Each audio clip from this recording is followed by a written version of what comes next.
Presidential Broadcast Service. Radyo Pilipinas. Radyo Publiko ng Bagong Pilipinas para sa Bagong Pilipino.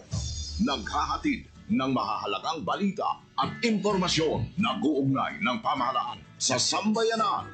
Tulay sa himpapawid ng serbisyo publiko. Radyo Pilipinas. Radyo Publiko. Ang boses ng Pangulo. Sa Iloilo, Radyo Pilipinas. 585 AM. Para sa Radyo Pilipinas, alas 4:03 sa hapon. Gikan sa hulog balitaan sa PBS, Radyo Pilipinas, Iloilo. Gintipon sa bukos na pwersa sa News and Public Affairs Division. Mga pagsaysay sa mga hitabo o aksyon, mga pananawan, kag desisyon, mga hibubulot sa napituhan na sektor, mga danagpo nga balita, diri sa Iloilo, at mga bahin sa Kabisayan nagkatunan. Mga balita nga natipon sa sulod sa nagligan ng 24 oras. Inyo mapatian sa Headliners Was. Kagkaroon, yari ang inyong PBS News Team.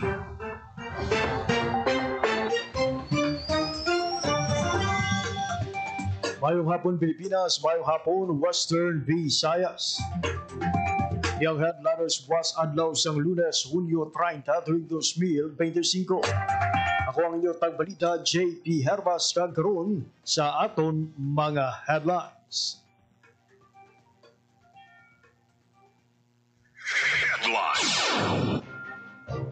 Fuel subsidy sa mga jeepney driver amat-amat na nga naparagtag sunod sa WBTC.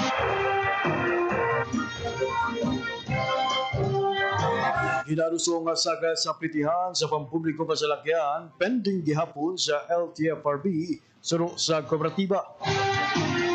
Luwagad lang ang WB's Collects 2025 buksan na buwas ang DTI Western Visayas. DepEd Western Visayas naghiwat sang tree planting kag launching sang Eco Champions Program. Ang PRO6 may bago na ang spokesperson.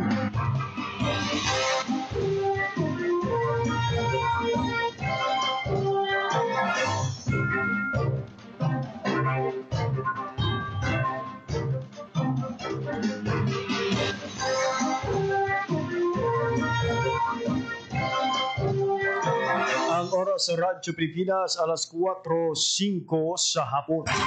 Nagkaroon sa detalye sa mga balita. Radyo Pilipinas. Radyo Pilipinas News. Inkumpirma ni Western Visayas Transport Cooperative President Raimundo Boyet Parcon nga nakaabot na ang fuel subsidy nga ginhatag sa gobyerno para sa mga jeepney driver. Sa interview sa Radyo Pilipinas Iloilo kay Parcon, iya ginpahayag sini nga bulan sa Hunyo siya nag-abot ang fuel subsidy kabayan sa ayuda sa mga driver kasunod sa pagsaka sa presyo sa gatong. Kinabantay yara sa 5,500 pesos ang subsidiya nga ginhatag sa mga driver dugang pa ni Parcon. Hindi para sa unang ginapaagi sa pasada card ang ayuda kag ang operator ang nagabaton sa karon sulod kay Parcon. Ini ang gindirekta na sa kooperatiba kag ginhatag sa driver ang bugos nga kantidad bagod sa ginapatuman na nga modernization program. Radyo Pilipinas. Radyo Pilipinas News. Nagapabilin pa nga pending sa LTFRB Central Office ang proposal nga saga sa pritihan sa depasahero nga jeep. Sa interview sa Iloilo Morning Program sa kay Raimundo Parcon, presidente sa WBTC, yara sa 2 ka pesos ang ginapangayo sa mga operator santo sa ginsumiter nga petisyon sang piston. Dugang pa ni Parcon sa nagligan nga simana sang gulpi nga nagpasaka sa presyo ang mga oil companies sa produktong petrolyo nga naglabot sa halos 5,000 ka pesos kada o kun 5 ka pesos kada litro, bagay nga bugat ang epekto sa mga transport co-op kag operator. Nagalawom siya nagilayon nga aprobahan ang proposal apang depende ni sa evaluation sang LTFRB. Sa nagligan ng Webes Hunyo 26 sa nakigsapol ang pila ka transport co-op kaupo ng LTFRB6 agud istoryahan ang update sa graduso nga saka sa pritihan. Radyo Pilipinas. Radyo Pilipinas News. Nagahiwat ang Department of Trade and Industry Western Visayas kag Economic Development Committee sa Regional Development Council sang duha ka adlaw nga Western Visayas Business Conference and Expo 2025 ug ng WV BizCorrect 2025. Ang aktibidad nga hiwaton sa Hulyo 1 kag Hulyo 2 ang nagatuyo nga pasadyugon ang mga oportunidad para sa mga micro, small and medium enterprises o kung MSME sa rehiyon kag Negros Occidental. Ini pakigbahinan sa mga key players gikan sa sektor sang gobyerno, industriya kag negosyo para sa strategic discussion, capacity building session kag networking. Mangin focus ang pagtilipon ang interagency effort para pasadyugon ang MSME, partikular ang business financing, digital transformation kag mga estratehiya agon magsangkad pa ang ila merkado. Radyo Pilipinas News. Bilang kabahin sa pagsaloob sa World Environment Month kag pagpasanyog sa environmental education kag climate change action, naghiwat sang tree planting activity kag launching sang Eco Champions Program ang Department of Education Western Visayas sang Hunyo 30. Ginihiwat ang aktibidad sa Chuteg Anaros Foundation Integrated Farm School sa Barangay Lanitharo sa siyudad sang Iloilo nga gintambungan sa mga estudyante sa Bultuan, Deputy 6 personnel sa pagpanguna ni Deputy 6 Officer in Charge Regional Director Christy Tito Eco kag OIC Assistant Regional Director Dr. Miguel Mac-Apusin. Tanan nga 2,836 ka pampublikong produktuhan sa rehiyon ang ginalauman man nga magtanom sa kapinpulo ka seedlings. Lagip sa pwede tanom ang fruit-bearing trees, Philippine native species trees o kung mangroves kurapinian sa Bultuan ang coastal area bilang venue sa tree planting. Samtang, isa man sa bag-o nga flagship initiative sa regional office ang ginlaunch, ginpahayag ni RD Eco nga ang Eco Champion Program nagatuyo nga palambuon ang kultura sa pagatipan sa palibot sa basic education sector, pinaagi sa pag-empower sa mga Bultuan nga pangunahan kag mangin modelo sa mga sustainable practices nga nakalain sa mga national nga pulisa kag global goals. May ara ini sa tatlo ka interrelated nga component ang greening program, solid waste management kag disaster resilience. Dugang pa ni RD Eco nga mangin palagyan man ang programa sa pagbasanyog pa sa numeracy kag literacy sa estudyante nga i-incorporate ang pagbasa at pag-isip sa mga aktibidad nga may kahiraptanan sa dunang manggad. Amtis nagtakop ang kiwatan, isa ka pledge of commitment ang ginhiwat sang tumalambong para sa pagsuporta sa Eco Champion Program kag may ceremonial turnover man sang seedling sa Schools Division Officers sa Iloilo City, Guimaras kag Iloilo. Radyo Pilipinas News. Magapungko bilang bag-o nga spokesperson sa Police Regional Office 6 si Police Major Lailin Sensil, epektibo sa mga Lunes, Hunyo 30. Talusan ni Police Major Sensil si Police Lieutenant Colonel Arnel Solis nga nag-alagad sa masobra isa ka tuig kag 3 ka bulan bilang tagpamaba sa PRO6 sa pag-alagad ni Lieutenant Colonel Solis bilang spokesperson. Matalunsay nga napahayag sa PRO6 ang mga impormasyon, programa kag proyekto sa kapisan sa mga pumuluyo sa Western Visayas. Sa pagbiya ni Solis, iga-assign siya sa Iloilo Police Provincial Office. Radyo Pilipinas News. Nag-courtesy call kay Iloilo City Mayor Raisa Trenya sa PRO6 Chief Brigadier General Josefino Ligan, kaupod kay ICPO Director Colonel Kim Ligada. Sa unang adlaw sa pagpungko sa bagong alkalde, nagbisita ang duha ka opisyal agud i-discuss ang mga programa sa pagpasangkad sang seguridad, labi na ang 5-minute response kag 911 hotline sang PNP. Ang detalye sang balita sa report ni Janelle Baclay. Nag-courtesy call kay Iloilo City Mayor Raisa Treñas II, Sanday Bureau 6 Chief Brigadier General Josefino Ligan, kaupod kay ICPO Director Kim Ligada. Sa pagpungko sa bagong alkalde, nagbisita ang duha ka opisyal na i-discuss sa mga programa sa pagpasangkad sa seguridad, labi na ang 5-minute response kag 911 hotline sa PNP. In pakigbahin ni Ligan kay Mayor Treñas, ang madilagon nga pagpatigayon sa simulation sa diin nangin madasig ang response ng ICPO sa sulod sang 2 ka minuto sa pagresponde. Inpasalig naman ni Mayor Raisa ang bugos ini pagsuporta sa PNP, labi na sa ICPO. Para sa Bagong Pilipinas, General Baclay, Radyo Pilipinas, Radyo Publiko. Radyo Pilipinas. Radyo Pilipinas News. Kinpasalig ni Negros Occidental Governor Eugenio Salacson nga iya tapuson sang mapag-o ng iya termino kag iya i-institutionalize ang pagbago sa probinsya. Ini ang gipabutyag siyang gobernador sa iya inaugural speech kadungan sa pagsugod sang iya ikatatlo kagatapusan nga termino bilang gobernador. Sa iya naging minsay, ginbalikan siyang gobernador ang pagsugod sang iya termino bitbit ang abansa ni Grense bilang iya development agenda kag ginatagan punto ang pagsiguro nga ang mga bunga sini magapadayon sa piyak sang pag-ilis sang mga administrasyon. Dugang pa sa opisyal sa piyak sang mga ginpang-agyan nga panghangkat halin sa pandemya, kalamidad kag pagbago sa balagan sa ekonomiya, kinahanglan nga mag-abante kag gilayon nga mahatagan ang mga Negrense sang ilang mga kinahanglanon. Ginpasalig man sa opisyal nga magapadayon siya kaupod ang mga Negrense, hindi para alagaran kundi para mag-alagad sa mga pumuluyo. Radyo Pilipinas. Radyo Pilipinas News. Oras sa Radyo Pilipinas, alas 4:14 sa hapon. Dugang ang mga balita, bantayan sa pagpanumbalik sang Headliners Was.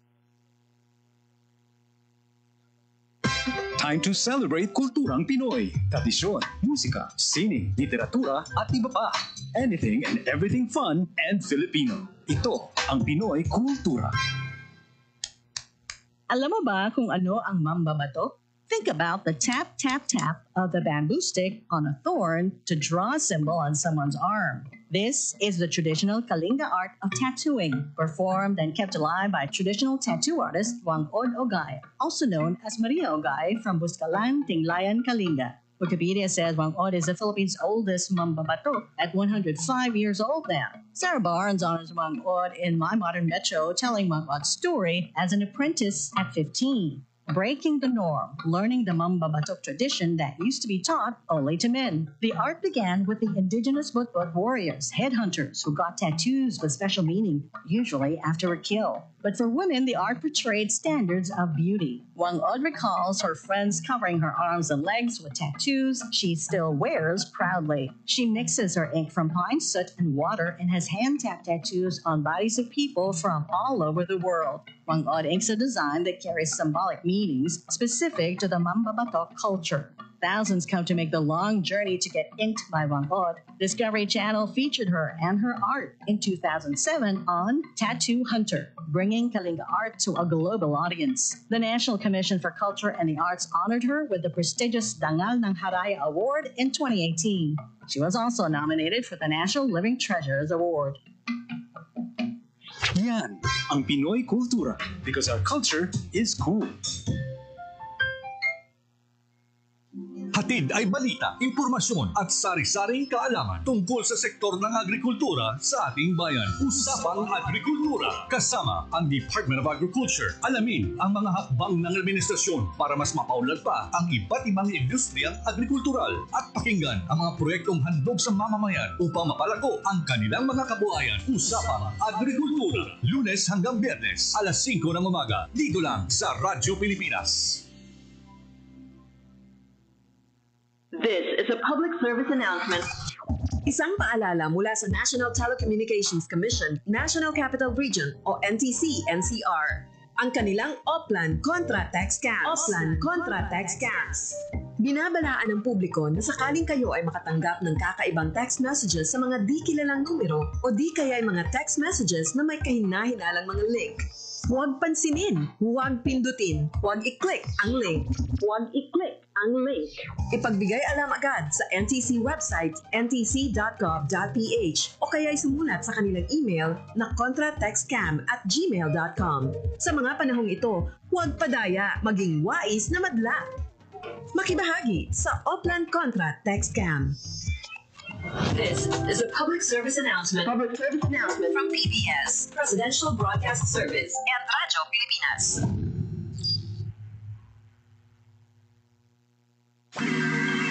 Sana'y tiyak Sabi ng mga magulang kong maipanganak akong malusog. Kumain si nanay ng masustansyang vitamin A panlaban sa infeksyon. Para din sa mata, balat, bumbunan at mga buto. Iron, pampabuhay ng dugo at muscles. Iodine, pang-iwas sa komplikasyon at pagiging abnormal. Importante din ang check-up kay doktor. Kasi healthy nanay, ganda buhay.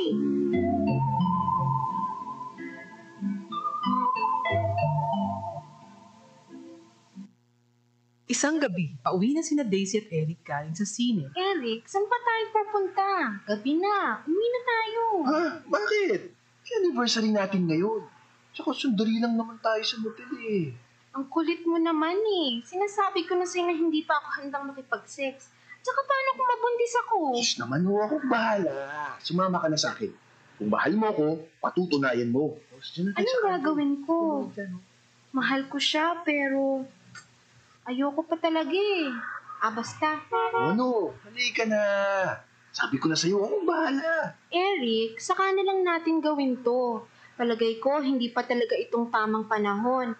At kung ako naman ang mahal mo, makapaghihintay ka, di ba? Isipin ang kapakanan, plano ang kinabukasan, abutin ang ninanais, hindi kailangang magtiis. Isang mapagpalayang mensahe hatid sa inyo ng Sentrong Sigla, Angat Pinoy 2004 at ng himpilang ito sa pakikipag-ugnayan sa Women's Media Circle Foundation. Oras sa Radyo Pilipinas, alas 4:19 sa hapon. Pilipinas, Radyo Pilipinas News. Sa ibang mga balita, nagsumpa na sa katungdanan ng mga opisyal sa probinsya sa Antiques buong Lunes. Mag-alagad si kaduhang termino si Lone District Representative of Antique Congressman Antonio A.A. Ligarda Jr. Nagsumpa man sa katungdanan si Governor Paulo Everardo Javier. Ang mga nagdalaog, alkalde, vice-alkalde kag provincial board members sa probinsya ang nagpanumpa man sa katungdanan. Kalakip man sa nagsumpa sa katungdanan, si Uswag Ilonggo Party List Representative James Jojo Ang. Dinapit sa kibatahan si Senator Loren Ligarda ang nag-administer sang oath-taking kag keynote speaker. Sa pagsumpa sa mga opisyal, ginpanginbulahan sila ni Senator Ligarda kag ginparugadan sila ang mga nagsilumpa na maghimo sa mga insaktong desisyon para sa kayuhan sa mga Tikenyo na naghatag sang kumpiyansa kapag salig sa ila. Nagapati si Ligarda nga isa ka epektibong leader, madinalagon kung ano kadamo nga pumuluyo ang iya mabuligan pinaagi sa mga mapinuslanon nga proyekto kag programa. Radyo Pilipinas News. OCD Region 6 ginpangunahan ang DRRM Training and Management Course sa mga katapos ng media kag communication students. Ang detalye sa balita sa report ni General Baclay. Radyo Pilipinas Report. Ginpaydalom sa training ang pila kakatapos ng media kag mga communication students sa giniwat nga DRRM training ginpangunahan sa Office of the Civil Defense 6 bilang partners sang OCD sa pagpalapnag sang balita may kangtanan sa nagkalain-lain nga disaster.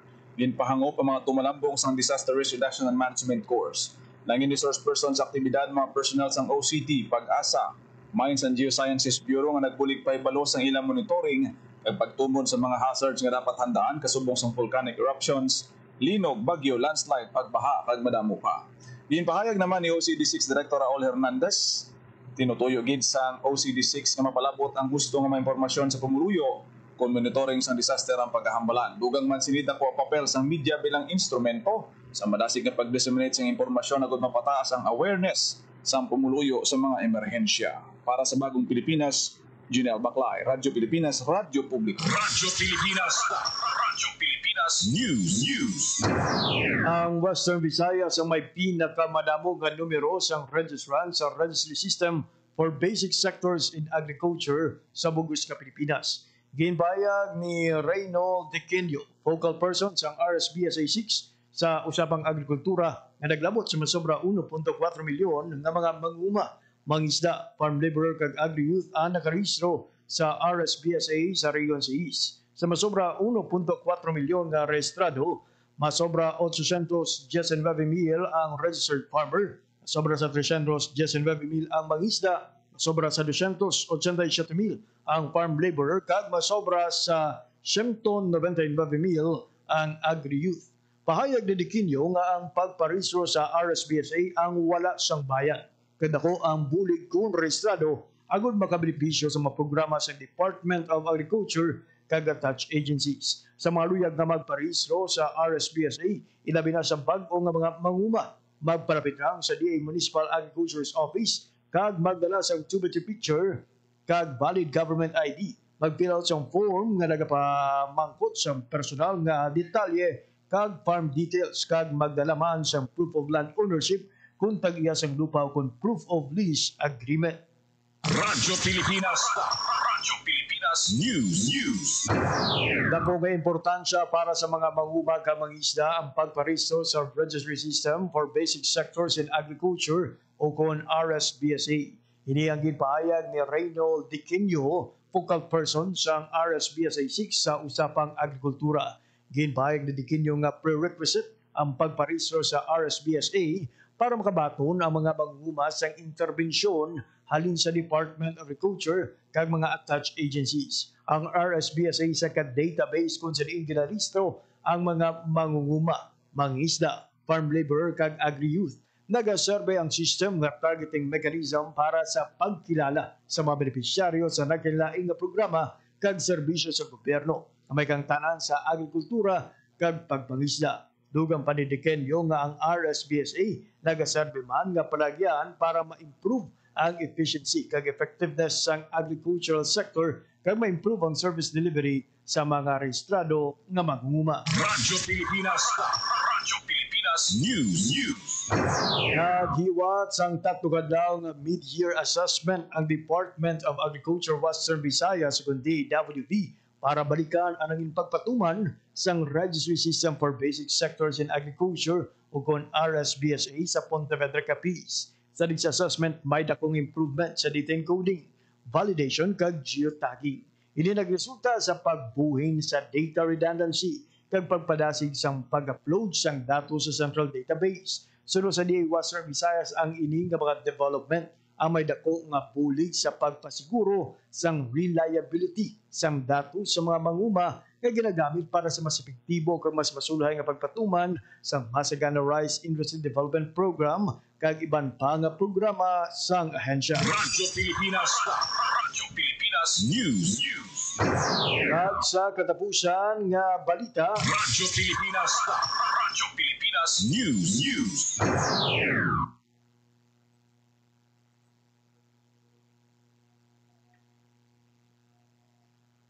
awardee pukon Presidential Lingkod Bayan awardee kag senior citizen kag PWD focal person sa Iloilo Provincial Government ginkilala bilang outstanding women community leader sa Iloilo.